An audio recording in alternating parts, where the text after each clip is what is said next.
अधिकतर लोग ये सवाल पूछते हैं और कि जब भाग्य में लिखा है वही होना है तो हम कर्म क्यों करें? फिर कर्म करने का फायदा ही क्या? मेहनत करने का क्या फायदा? क्योंकि जो लिखा है वही तो होना है। तो इसका जवाब कई लोग देते भी हैं, लेकिन वो तार्किक जवाब नहीं देते, अपने मन के अनुसार बोलते हैं। तो आज मैं आपको इसका जवाब दूंगा, वो भी श्रीमद् भगवत गीता के अनुसार।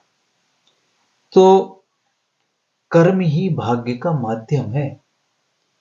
भाग्य कोई ऐसी चीज नहीं है जो आसमान से टपकती हो, बल्कि जो कर्म आपने पहले किए हैं या वर्तमान में जो कर्म आप कर रहे हैं, इन्हीं के प्रतिफल के रूप में आपका भाग्य उदय होता है।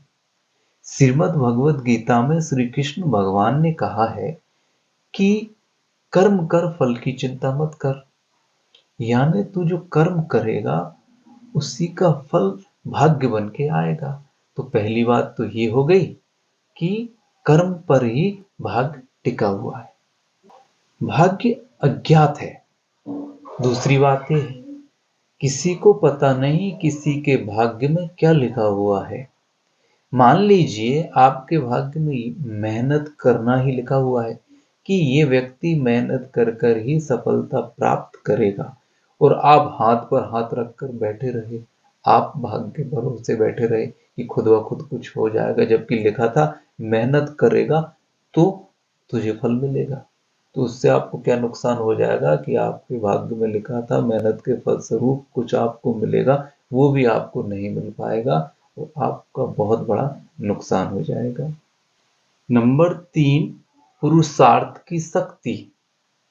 हमारे योग में ये चीज मानी गई है, भारतीय जो दर्शन है, विशेषकर जो कर्म योग है गीता का, उसमें कहा गया है कि सेल्फ एफर्ट को उन्होंने बहुत मेहनत या महत्व दिया है कि जो व्यक्ति मेहनत करेगा, कर्म करेगा, और कर्म भी बहुत इच्छा से, ताकत से, पूर्ण मन से करेगा, तो उसका भाग्य भी बदल जाएगा।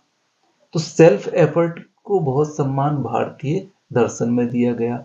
योग वशिष्ठ में भी ये कहा गया है कि अगर कोई व्यक्ति मेहनत करके ऊपर उठता है तो वो अपने भाग्य को बदल सकता है, वो अपने पुरुषार्थ से प्रतिकूल भाग्य को अनुकूल बना सकता है।